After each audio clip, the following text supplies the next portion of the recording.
امگا 3 راز سلامتی. اصلا چرا امگا 3 باید خورد؟ چه فایده دارد؟ برای چه کسانی مفید است؟ اینجا کانال سیاوش استایل هستش. نکات مهم سلامتی رو با شما به اشتراک میگذارم. امگا 3 گروهی از اسیدهای چرب ناسازگار باب هستند، اما سه نوع اصلی آنها عبارتند از ALA، EPA، DHA.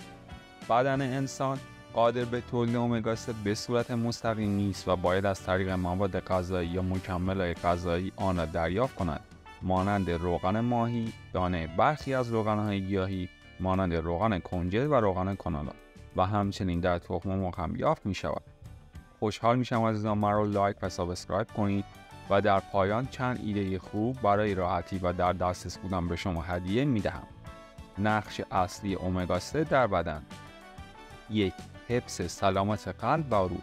از طریق کاهش فشار خون، کاهش التهاب و افزایش نرخ ضربان قلب به سلامت قلب و عروق کمک می‌کند. این مواد می‌تواند فشار خون بالا، سطوح بالای چربی در خون و خطر تشکیل لخته خون را کاهش دهد. 2. ارتقای عملکرد مغزی. امگا 3 در ساختار سلولهای عصبی مغز و نظام عصبی بسیار مهم است و میتواند در بهبود حافظه، تمرکز و عملکرد شناختی کمک کند.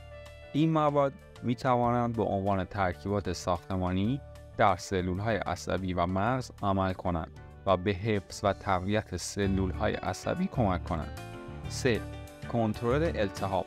امگا 3 به عنوان یک ماده ضد التهابی طبیعی عمل می‌کند و می‌تواند در کاهش التهاب‌های مزمن مانند التهاب روده و غیره مفید باشد. 4. حمایت از سلامت پوست. امگا 3 می‌تواند در بهبود وضعیت پوست کمک کند، حفظ رطوبت پوست، کاهش التهاب پوستی و بهبود علائم بیماری‌های پوستی مانند اگزما.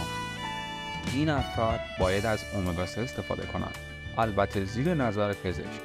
افرادی که رژیم غذایی آنها حاوی مقدار کمی از امگا 3 است، افرادی که خطر بیماری قلبی دارند یا زنان باردار. مصرف امگا 3 در دوران بارداری به سلامتی جنین و توسعه مغز آن کمک می‌کند.